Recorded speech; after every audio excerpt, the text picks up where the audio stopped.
இந்த பைக்கை இந்த பைக்கை சீஸ் பண்ணுங்க.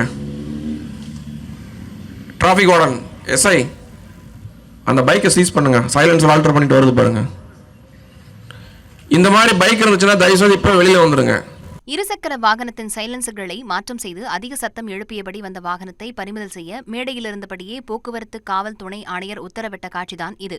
கோவை காவலர் பயிற்சி பள்ளி வளாகத்தில் கோவை விழாவின் ஒரு பகுதியாக சாலை பாதுகாப்பு விழிப்புணர்வு பேரணி நடைபெற்றது. இதில் பங்கேற்க 1000 இருசக்கர வாகனங்கள் வந்திருந்தன. இந்த பேரணியை துவக்கி வைத்த கோவை மாநகர காவல் போக்குவரத்து துணை ஆணையர் அசோக்குமார் சாலை பாதுகாப்பு அம்சங்கள் குறித்து பேசிக் கொண்டிருந்தார்.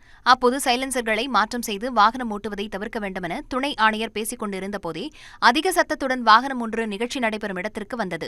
சைலன்சர் ஆல்டர் பண்ணி இவ்வளோ ஸ்பீடாக போகிறப்ப, ரைஸ் பண்ணுறப்ப உன் அப்பா அம்மா, உன் தாத்தா பாட்டி, உன் குழந்த இங்கே தான் வருதுன்னு நினைக்கிறேன். அந்த பைக்கு, அந்த பைக்கை அலோவ் பண்ணாதீங்க.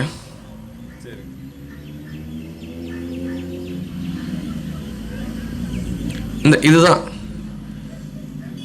இந்த பைக்கை இந்த பைக்கை சீஸ் பண்ணுங்க. உடனடியாக அந்த வாகனத்தை பறிமுதல் செய்யும்படி துணை ஆணையர் உத்தரவிட்டார்.